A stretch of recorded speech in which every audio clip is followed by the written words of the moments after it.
আসসালামু আলাইকুম বন্ধুরা, কেমন আছেন সবাই? আশা করি সবাই ভালো আছেন। আমি আবারও হাজির হয়েছি আপনাদের মাঝে এক ভয়ানক ভৌতিক ঘটনা নিয়ে। ঘটনাটি আমাদের ইমেল করে পাঠিয়েছে কোনো এক বড় আপু। তার ব্যক্তিগত সমস্যা থাকার কারণে আমি নামটি বলতে পারছি না। যদি আপনার সাথে কোনো ভয়ানক ঘটনা ঘটে থাকে বা আপনি কারো কাছ থেকে শুনে থাকেন, তাহলে আমাদেরকে ইমেল করতে পারেন। ইমেলটি হলো themosthorrorexperience@gmail.com। এই ইমেলটি আমাদের হোম স্ক্রিনে দেওয়া থাকবে। তো বেশি কথা না বাড়িয়ে আমরা ইমেল ঘটনায় চলে যাই। ঘটনাটাই হচ্ছে এরকম যে আমি ইন্টার ফার্স্ট ইয়ারে পড়াশোনা করি। আমি আগেই ক্ষমা চেয়ে নিচ্ছি কলেজের সমস্যা হওয়ার সম্ভাবনার জন্য। আমি কলেজের নামটি প্রকাশ করতে পারছি না। আমি সেই কলেজের হোস্টেলে থেকে পড়াশোনা করি। হোস্টেলটি বাহির থেকে দেখতে যেমন সুন্দর ছিল, রাতেও ঠিক একই রকম দেখতে সুন্দর, ভেতরেও সুন্দর ছিল। হোস্টেলের লাইটগুলো এমন ছিল দিন আর রাত সমান, বোঝা যায় না। আমি যতদিন ধরে হোস্টেলে আছি আমার কখনো মনে হয় নাই যে ভয়ানক কিছু ঘটবে। কারণ হোস্টেলের বাইরে যেমন অনেক আলোকিত লাইট আছে, ঠিক ভেতরেও আলোকিত লাইট আছে। যাই হোক, আমি মূল ঘটনায় চলে যাই। যারা হোস্টেলে থাকেন বা থাকছেন তারা অবশ্যই জানেন প্রতিটা রুমে 4 থেকে 5 জন করে গ্রুপ করে দেওয়া হয়। তো আমাদের রুমে আমরা 5 জন একসাথে থাকি। আমরা যে রুমে থাকতাম, আমি সেই রুম নাম্বারটা বলতে পারছি না। তো সাধারণ দিনের মতোই আমরা ঘুমানোর প্রস্তুতি নিচ্ছিলাম, কিন্তু রাতটা সাধারণ হলেও আমাদের কাছে রাতটা স্বাভাবিক ছিল না। তো আমরা ঘুমানোর পরে আমার এক বান্ধবী বুঝতে পারে রুমে একজন শিশু দৌড়াদৌড়ি করছে। কখনো রুমের এক পাশে দৌড়াচ্ছে, আবার কখনো বিছানায় লাফাচ্ছে। বিষয়টা উড়িয়ে দেওয়ার চেষ্টা করি। আসল ঘটনা ঘটে তার পরের দিন মাঝরাতে কয়েকজন ঘুমিয়ে পড়ছিল আর আমরা দুজন জেগেছিলাম। যখন আমরা লাইট বন্ধ করে ঘুমানোর জন্য চেষ্টা করি, তখন আমার এক বান্ধবী ঘুমন্ত অবস্থায় ঘুমের মধ্যেই কান্না করে বিছানা থেকে উঠে দৌড়ে তেড়ে আসে।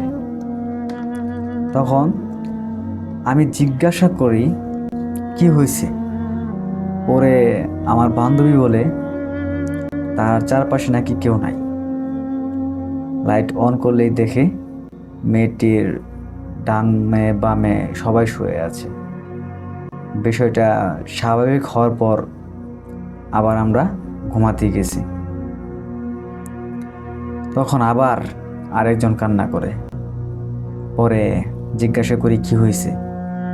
পরে সে বলে আমাকে একজন স্পর্শ করছিল, হাতটা ছিল খুবই ঠান্ডা। হাতের গঠনে বোঝা যাচ্ছিল হাতটা শিশুর ছিল। আবার যখন লাইট অন করি, আমাদের পাশের রুমে আরেকজন মেয়ে চিল্লানি দিয়ে ওঠে। পরে আমরা সেই রুমে চলে যাই, জিজ্ঞাসা করি কি হয়েছে। পরে ওই মেয়েও বলে তাকে কেউ স্পর্শ করছে, সেটাও নাকি শিশুর বাচ্চার হাত ছিল। তারপরে একই সাথে সেই মেয়েটার জানালার দিকে তাকালে দুটি বড় বড় ভয়ানক চোখ দেখতে পায়। বড় বড় চোখ দেখে ভয় পেয়ে কান্না করতে করতে জ্ঞান হারায় ফেলে। এরপর আমাদের রুম এবং ওই রুমের অবস্থা দেখে বাকি বান্ধবীগুলাও চিল্লানি দিয়ে ওঠে। পরে পাশের রুম থেকে সিনিয়র আপুরা এসে আমাদেরকে এই অবস্থা দেখার পর পরিস্থিতি সামলায় এবং জ্ঞান হারানোর ওই মেয়েটাকে জ্ঞান ফেরানোর চেষ্টা করে। বিষয়টা আমরা আপুদের কাছে বলি, আপুরা অনেকে হেসে উড়িয়ে দিলেও ঘটনা নিয়ে আমরা এবং ওই রুমের মেয়েরাও খুব সিরিয়াস ছিলাম। তারপর সারা রাত ভয়ে ভয়ে কাটিয়ে দিই। সকাল হলে আমরা সবাই মিলে স্যার ম্যাডামদের কাছে যাই এবং আমাদের সাথে ঘটে যাওয়া ঘটনাটি খুলে বলি। তারপর স্যার তাদের কলেজের কথা চিন্তা করে আমাদেরকে বলে আমাদের নাকি হ্যালুসিনেশন হয়েছে, এই কথা বলে চালিয়ে দেয়, যাতে করে তাদের কলেজে কোনো বদনাম না হয় আর সবাই যেন ভয় না পায়। তারা সত্য ঘটনাটি লুকিয়ে রাখে। তারপর আমি কোনো চিন্তা না করে বাড়িতে চলে যাই। বাড়িতে পরিবারের সাথে ঘটনাটি খুলে বলি। তারপর বাবা আমাকে বলে এইগুলো নাকি জিনের কাজ। বাবার কথা শুনে আমি অনেক ভয় পেয়ে যাই। ভয় পেয়ে কিছুদিন বাড়িতে থাকি। আমি যখন সব কিছু ভুলে যাই এবং আবার কলেজে হোস্টেলে চলে যাই, কিন্তু এখনো মাঝে মাঝে কান্নার আওয়াজ পাওয়া যায় আমাদের হোস্টেলে। এই ছিল আমার ঘটনা। ধন্যবাদ আপুটিকে আমাদেরকে অনেক সুন্দর এক ভয়ানক ঘটনা পাঠানোর জন্য।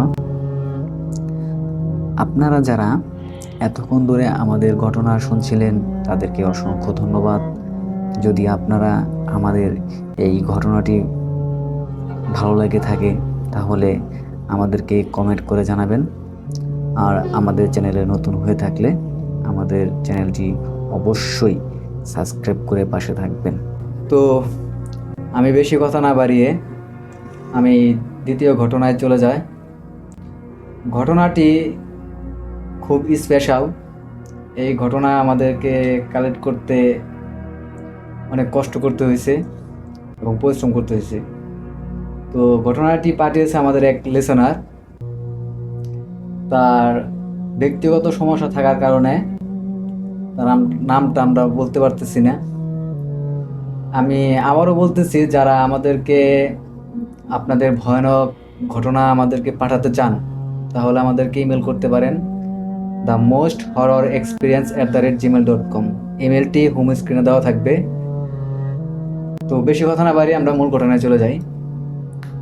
তো ঘটনা যাওয়ার আগে আমি আরেকটু বলে নিচ্ছি যে তার যে নামটা আমরা সেটা ছদ্মনাম দিয়ে রাখছি। নামটি হচ্ছে রাব্বি এবং তার বাড়ি হচ্ছে টাঙ্গাইল জেলার কালিহাতী থানার কোনো এক গ্রামে। তো তাদের বাড়িটা এমন একটা পর্যায়ে ছিল যে তার বাসা থেকে বাস স্ট্যান্ডে যাইতে খুব অল্প সময় লাগতো, আবার তার বাসা থেকে গ্রামের ভিতরে যাইতে তাও অল্প সময় লাগতো। তাদের বাসাটা বাস স্ট্যান্ডেও না আবার গ্রামের ভিতরেও না, মাঝামাঝি ছিল। আর এমন একটা পর্যায়ে ছিল যে সেখানে যদি কোনো বাইরের লোক আসতো তাদের বাসার মধ্যে আর কি ওই বাসা ভাড়া নেওয়া যেত, এমন একটা পর্যায়ে তারা ছিল, তাদের বাসাটা ছিল আর কি। তো হঠাৎ একদিন রাব্বি ভাইয়ের আরেকটু বলে নেই, তাদের বাসায় রুম ছিল 4টা। তো তারা অ্যাডজাস্ট ফ্যামিলি ছিল। তো এক রুমে তার নানি থাকতো, আরেক রুমে তার ফ্যামিলি যারা আছে সবাই থাকতো। রুম ছিল 2টা ফাঁকা। তো হঠাৎ একদিন একটা লোক আসে, বৃদ্ধ মহিলা। তো এসে দরজায় নক করে। তো তার রাব্বি ভাইয়ের ফ্যামিলি একটু ব্যস্ততা থাকার কারণে ওই দরজা খুলে দেয় তার নানি। তো নানিটা যখন খুলে তখন দেখতে পায় একটা বৃদ্ধ মহিলা। পুরো জিজ্ঞাসা করে যে কেন আসছে। তো বৃদ্ধ মহিলা বলতেছে যে আমার একটা রুম লাগবে বা বাসা ভাড়া লাগবে। তো স্বাভাবিক, যে কেউ আসতে পারে একটা রুম নেওয়ার জন্য, একটা বাসা ভাড়া নেওয়ার জন্য, যে কেউ আসতে পারে। এটা তার নানি স্বাভাবিকভাবে নিয়ে সেটা কোনো এক্সকিউজ দেখায়নি। তো জিজ্ঞেস করতেছে হ্যাঁ দেওয়া যাবে। তো সে এটাও জিজ্ঞেস করছে যে কতদিনের জন্য সে বাসা ভাড়াটা নিবে। তো সে বৃদ্ধ মহিলা বলতেছে যে 1 মাসের জন্য বাসা ভাড়াটা নিবে।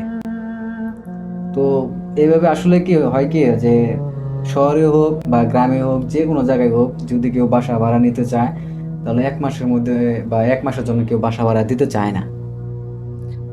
তো সেই ক্ষেত্রে বোঝা যাচ্ছে যে তার যে নানি ছিল রাব্বি ভাইয়ের, তার নানি বলতেছে যে আসলে 1 মাসের জন্য তো বাসা ভাড়া নেওয়া হয় না বা দেওয়া হয় না। তো যদি আপনি 2 মাস বা 3 মাস বাসা ভাড়া নিতে চান তাহলে আমাদেরকে একটু জানাই। তো বৃদ্ধ মহিলা তখন একটু রিকোয়েস্ট করলো বা আকুতি মিনতি করলো যে আমারকে আর কি আপাতত 1 মাসের জন্য বাসা ভাড়া দিতে হবে।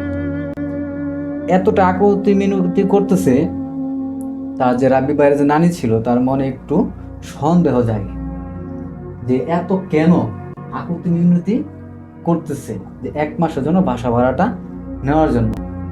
তো সে কোনো দিকে চিন্তা না করে তার নানির ওই বৃদ্ধ মহিলাকে জিজ্ঞাসা করে যে আপনার কি কোনো সমস্যা বা আপনার কোনো ভিতরে কোনো রহস্য আছে অবশ্যই, তা না হলে 1 মাসের জন্য বাসা ভাড়া নিয়ে কি করবেন, এত আকুতি মিনতি কেন করতেছেন।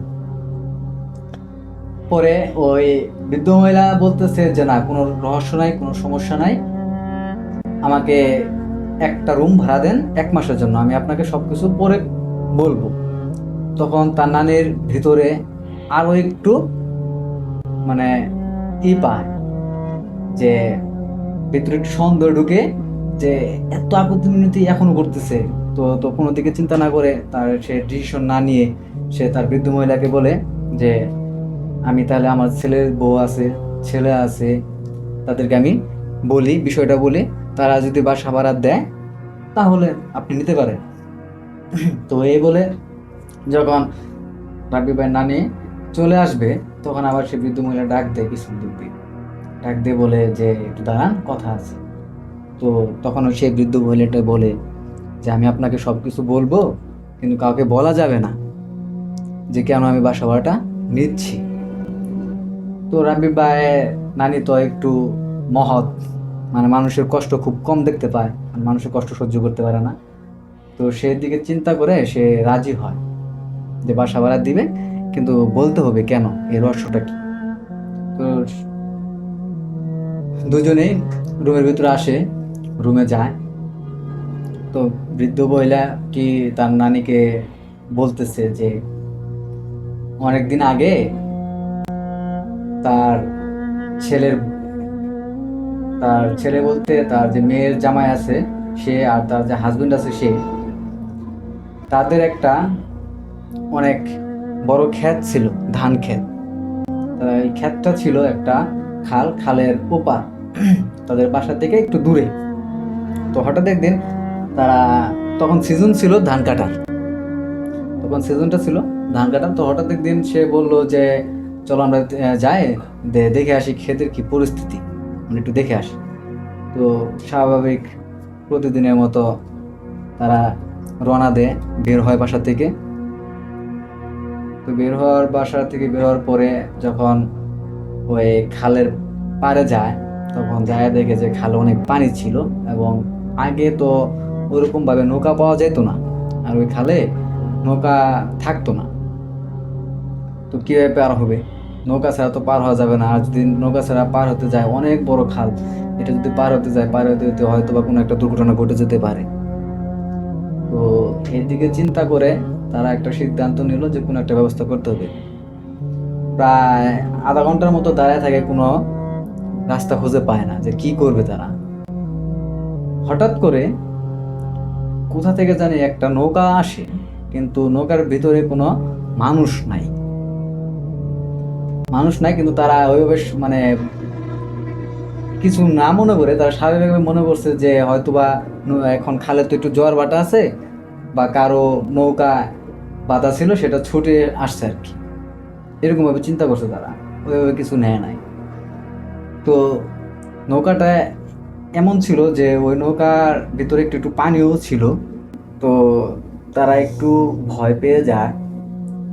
তো তার যে স্বামী ছিল সেটা একটু চিন্তা করলো যে যদি সে একা যায় তাহলে হয়তো বা একটু ভালো হবে, কিন্তু এটা চিন্তা করে নাই যে সে একা যাবে, যাওয়ার পরে তার সাথে যদি কোনো দুর্ঘটনা ঘটে বা ঘটবে এটা কোনো তার মাথায় আসে নাই। কেন আসবে? কারণ কয়েকদিন পর পরই সে একা এরকম খাল পার হয়ে সে তার ধান ক্ষেত দেখতে যেত, তারা নর্মালি ভাবে সেটা নিয়েছিল। তো যাই হোক, সে রওনা দিয়ে দেয়। দেওয়ার পর যখন ওই খালের মাঝ বরাবর যায়, নৌকাটা আর এগোচ্ছে না। সে ফিল করে এটা, সে মনে করছে যে হয়তো বা নৌকাটা কিছু সাথে বেজে গেছে, এই জন্য আগাচ্ছে না। সে অনেক চারপাশে দেখে যে নৌকাটা কিসের সাথে আর কি বাইজা গেছে। তো খোঁজাখুঁজি করার পর সে কোনো কিছু খুঁজে পায় না, কিন্তু সে এটা ফিল করতেছে যে নৌকাটা যতই বৈঠা দেয় কিন্তু নৌকাটা আগাচ্ছে না, কারণ মনে হচ্ছে যে নৌকাটা কিছু দিয়ে বেঁধে রাখছে। তো যাই হোক, যখনই সে মাঝ বরাবর আটকে যায়, পাড়ে যে দাঁড়িয়ে আছে তার মেয়ের জামাই, সে একটু একটু দেখতে পায়, কিন্তু সে বুঝতে পারে যে নৌকাটা আগাচ্ছে না। সে অনেক জোরে তার বাবাকে ডাক দেয় যে বাবা কি হয়েছে, কিন্তু তার বাবা কখনো একটু শুনতে পায় না। তো প্রায় 20 মিনিটের মতো চেষ্টা করার পর তার বাবা ওইখান থেকে একটু একটু করে আবার আগাতে শুরু করে।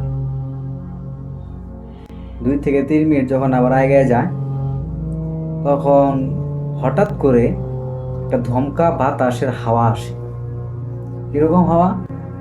যে আপনি যদি আপনার এই যে একটা রুটের ভিতরে মানে রুটের সাইডে দাঁড়ায় থাকেন, তার পাশ দিয়ে যদি আপনার পাশ দিয়ে যদি একটা গাড়ি যায়, গাড়ির যে হাওয়াটা আসে বাতাস, ওই হাওয়াটা যখন আপনার বাতাসটা লাগবে গায়ে, যেরকম অনুভব হয় ঠিক সেরকম অনুভব করতে পারে সে।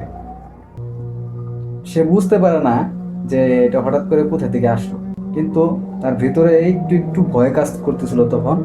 কারণ হচ্ছে ওই বাতাসটা শুধু ওই নৌকাকে কেন্দ্র করে ওই পাশে আসছিল, আশেপাশে কোথাও কোনো বাতাসের আবহাওয়া পাওয়া যায় না, মানে বুঝতে পারে না সে। তো একটু একটু ভয় পাচ্ছিল, আবার নিজেকে সাহস রেখে সে আবার আগাচ্ছিল, কিন্তু নৌকাটা তারপর আবার থেমে গেছিল, আগাচ্ছিল না। পরে সে চেষ্টা করে নৌকাটা এগিয়ে নেওয়ার জন্য। তো দেখা গেছে 5 থেকে 10 মিনিট চেষ্টা করার পরে যখন আবার একটু একটু করে আগাচ্ছিল, আগাতে সে তার চোখটা এক নৌকার এক কোণা থেকে আরেক কোণায় যখন যায়, একটু পিছন দিকে ঘুরে, তো তখন দেখতে পায় যে একটা অবয়ব বসে রয়েছে ঘুমটা দিয়ে। বোঝা যাচ্ছিল না সে মেয়ে নাকি ছেলে। তো সেটা দেখে তার একটু ভিতরে ভয় কাজ করে যে হঠাৎ করে এই লোকটা আসলো করতে, আমি আসলাম একা, আর এখানে খালের ভিতরে তো কোনো মানুষ নাই, আর এখানে মানুষ যে থাকবে নৌকা ছাড়া সেটা অস্বাভাবিক। তো সেটা চিন্তা না করে সে প্রশ্ন করে যে আপনি কে, কিন্তু তবে একটা কোনো প্রশ্নের উত্তর দেয় না। 2 মিনিট স্তম্ভভাবে সে দাঁড়িয়ে গেল, দাঁড়ায় থাকলো, বুঝতে পারতেছে না সে কি করবে। তার মুখ দিয়ে তারপর আর কোনো কথা বেরোয় না, কোনো কাজ করতে পারে না। তো হঠাৎ করে সে একটা বলে ওঠে যে কিরে, কোথায় যাচ্ছিস? নৌকার বৈঠাটা আমাকে দে, আমি পার করে দিচ্ছি। এ কথা যখন বলে, তা এ কথা শোনার পরে তার ভিতরে এমন একটা ভয় কাজ করে, সে ভয়ে মানে তার যে শরীর আছিল সেই শরীর স্তম্ভ হয়ে যায়। তার শরীর নাড়াতে পারতেছে না, কাউকে ডাকতে পারতেছে না, সে কি করবে সেটাও তার ভিতরে কাজ করতেছে না।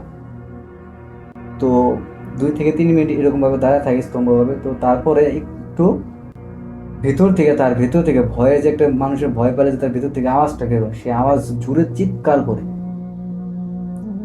জুড়ে একটা চিৎকার করে সেই চিৎকারটা আবার তার পাড়ে যে দাঁড়াইছিল তার মেয়ের জামাই, সে শুনতে পায়। আর সেও তো একটু একটু বুঝতেছিল যে বাবার কোনো একটা সমস্যা হয়েছে, গাড়িটা মানে নৌকাটা আইগাচ্ছে না, হয়তো বা কোনো জায়গায় বেঁধে গেছে, কিন্তু সে বুঝতে পারে না যে তার ভিতরে তার সাথে একটা দুর্ঘটনা ঘটতেছে, ভয়ানক কিছু ঘটতেছে, সেটা বুঝতে পারে না। যখন সে চিৎকার করে তখনই তার ভিতরে একটা ভয় কাজ করে যায়, বাবার কোনো কিছু হয়েছে। তো সে কোনো দিকে চিন্তা না করে, নৌকা ছিল একটাই, কিভাবে পার হবে, কিভাবে যাবে তার বাবার কাছে, কোনো দিকে চিন্তা না করে সে সাঁতরে যায়, সাঁতার কাটা শুরু করে। তো যখন সাঁতার কাটতে কাটতে কাটতে কাটতে তার বাবার নৌকার কাছাকাছি যায়, তখন যায় দেখে তার বাবা নাই। তো অনেকক্ষণ খোঁজাখুঁজি করার পর দেখে যে তার বাবারে মুচড়াইয়া ওই নৌকা যে ভিতরে যে একটা ফাঁকা জায়গা আছে, যেখানে পানি উঠে নিচ থেকে, পানির সাহায্যে আবার ফালায় দেয়, সেই জায়গায় রাখা হয়েছে। কিভাবে রাখা হয়েছে, যে আপনার যদি দেখবেন বড় বড় ত্রিপল, বড় বড় পলিথিন, গাড়ির পলিথিন যেগুলো আছে, সেগুলো যদি মুচড়ায় যে রাখা হয় যেভাবে, সেভাবে রাখা হয়েছে। তো সেটা দেখে তার মেয়ের জামাই অনেক ভয় পাওয়া যায়। ভয় পাওয়ার পর সে জোরে একটা চিৎকার করে সে ভয়ে কোন দিকে যাবে সে চিন্তা না করে সেই নৌকাটা আস্তে আস্তে ধীরে কোন একটা পারে নিয়ে আসে। নিয়ে আসার পর সে আবার একটা চিৎকার করে যখন ডান দিকে তাকায়, তখন দেখেছে একটা লোক আসতেছে। সেই লোককে বলে যে এই ঘটনা তাদের বাড়িতে একটু বলতে। তো সেই লোকটা যায় তাদের বাড়িতে বলে, কিন্তু তার আগে সে ওই কথা বলার পরে তার জ্ঞান হারায় ফেলে, তার যে মেয়ে জামাই ছিল সে। তো এর মধ্যে আবার অনেক লোকজন আসে তাদের বাড়ি থেকে, আসে দেখে তার মেয়ের জামাই জ্ঞান হারিয়ে ফেলছে, তাকে পানি টানি ঢেলে আর কি সুস্থ করা হয়। সুস্থ করানোর পর যখন সে ঘটনাটা খুলে বলে, সবকিছু বলে যে এই ঘটনা ঘটেছে, তো মানুষের ভিতরে একটা ভয় কাজ করার পর তারা একটা চিন্তা করলো যে তাদেরও তো অনেক জমি আছে খালের ওপার, যদি এই কথাটা যদি গ্রামে ছড়ে পড়ে তাহলে হয়তো গ্রামের অনেক লোক ভয় পেয়ে যাবে, ওই জায়গায় আর যেতে চাইবে না, কোনো কৃষকও যেতে চাইবে না ধান কাটার জন্য। তো এটা এদিকে চিন্তা করে তাদের মধ্যে কথাগুলো লুকিয়ে রাখলো, কাউকে কিছু বললো না। তো যাই হোক, তারা তার বাবাকে এবং সবাই মিলে নিয়ে আসলো। নিয়ে আসার পর সুস্থভাবেই তার বাবাকে দাফন করা হলো। তো এখন আপনারা বলতে পারেন যে লোকটা তো মারাই গেছে, এই ঘটনাটা বললো কে? আপনারা পুরোপুরি ঘটনাটা শুনতে থাকেন, তাহলে বুঝতে পারবেন ঘটনাটা কে বললো।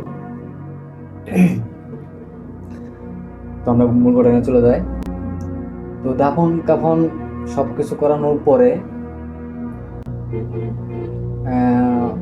মাটি হওয়ার 2 দিন পর ওই মহিলাটা আর তার মেয়ের জামাই যখন একটা রাতে ঘুমিয়েছিল, তো ঘুমের মধ্যে তারা স্বপ্নে দেখতে পায় যে সেই অবয়ব, সেই লোকটা, যে লোকটা তার বাবাকে মারছে, সেই অবয়বটা তাদের স্বপ্নে আসছে, আয়সা বলতেছে যে তোর জামাইরে যেভাবে মারছি তোরও তার ওইভাবে মারবো। আর তার মেয়ে জামাইকে বলতেছে স্বপ্নে যে তোমার বাবারা যেভাবে মারছে তোদেরও সেভাবেই মারবো। এই বলে সে অবয়বটা চলে যায় স্বপ্ন থেকে। তো সেটা তারা একটু ভয় পেয়ে যায়, কিন্তু নর্মালি নেয়, তারা বুঝতে পারে না যে কি হয়েছে, কি হবে। তারা স্বাভাবিকভাবে নিচ্ছে যে কোনো একটা স্বপ্ন দেখতেই পারে। তারপর এই ঘটনাটা, স্বপ্নের যে ঘটনাটা, এটা প্রায় 2 থেকে 3 দিন টানা প্রতিদিনই আর কি দেখতে পেত। 3-4 দিন পরে যখন এইভাবে দেখতে দেখতে থাকে, তখন 3-4 দিন পর তারা বুঝতে পারে যে না, এটা ভয়ানক কিছু ঘটতে পারে। তারা একটু ভয় পেয়ে যায়, ঘাবড়ে যায়। যাওয়ার পরে তারা কোনো কিছু চিন্তা না করে অনেক কবিরাজ বাড়ি যায়, তান্ত্রিকের বাড়ি যায়, অনেক কিছু কবিরাজি করা হয় মানে এটা থেকে সমাধান পাওয়ার জন্য। অনেক কবিরাজি তাদের বাড়িতে আসে, আসার পর অনেক কিছু করে দেখে, কিন্তু কেউ বলতে পারে না যে মূল ঘটনাটা কি হয়েছে। তারা এটা সমাধানও করতে পারে না। তো বেশ কিছুদিন এভাবে যেতে থাকে, অনেকের কাছে যায়, কিন্তু তারা কোনো সমাধান পায় না। তো হঠাৎ একদিন একটা হুজুরের দেখা পায়। সে তান্ত্রিকও না বা কবিরাজও না, একটা স্বাভাবিক হুজুর, মানে ভালো হুজুর, একটা সন্ধান পায়। তো হুজুরকে যখন যায় বলে, সবকিছু ঘটনাটা খুলে বলে, তখন হুজুর একটু বুঝতে পারে যে তাদের সাথে একটা খারাপ কিছু ঘটছে। তো এইদিকে তাদের চিন্তা করে সে বলতেছে ঠিক আছে, আমি তাদের বাড়িতে আসবে, এই কথা বলছে। তো একদিন হুজুর আসছে, আসার পর হুজুর বলতেছে যে আমাকে একটু সময় দিতে হবে, একটা ঘরে একা, কেউ আসতে পারবে না। তারপরে হুজুর কিছু তার যত কাজ কাম আছে সবকিছু করলো। কি করলো তা আমরা জানি না ঘরের ভিতরে, তো হুজুরও বলে নাই। তো প্রায় ঘন্টা 2-1 পরে হুজুর বাইরে আসে। বেরোয় আসার পর হুজুর বলতেছে যে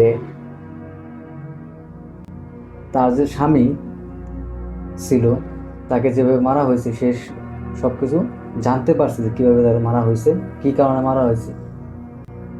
কিন্তু সে কোনো একটা কারণে সেটা বলে না যে কি কারণে মারা হয়েছে। আর কিভাবে বলছে সে এটা বলছে, কিন্তু কি কারণে মারা হয়েছে সেটা বলে নাই।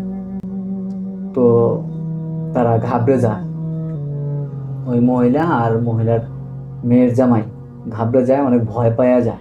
তারা অনেক আকুতি মিনতি করে তারা হুজুরকে বলে যে এটার সমাধান কি, একটা সমাধান চাচ্ছে, যে আমি তো এই স্বপ্নে দেখছি, এই স্বপ্নে আসছে। তারা হুজুর পরে একটা সমাধান খুঁজে বের করে, সে বলতে যে আমার কাছে সমাধান আছে। সমাধানটা হলো এই যে তাদের নাকি প্রতি 1 মাস পর পর তাদের বাসা চেঞ্জ করতে হবে।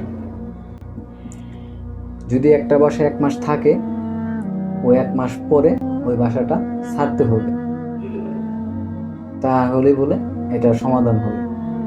আস্তে আস্তে বলে এটা ভ্যানিশ হয়ে যাবে।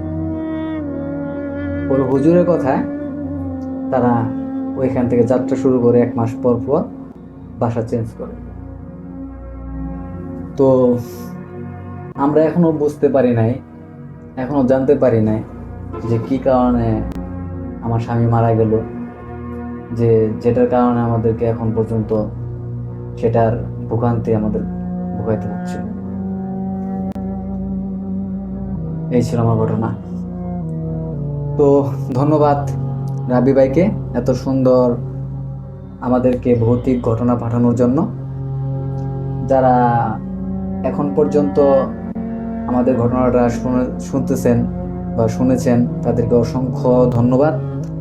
যদি কেউ আমাদের চ্যানেলে নতুন হয়ে থাকেন, তাহলে অবশ্যই আমাদের চ্যানেলটি সাবস্ক্রাইব করে পাশে থাকবেন। ধন্যবাদ সবাইকে। আসসালামু আলাইকুম।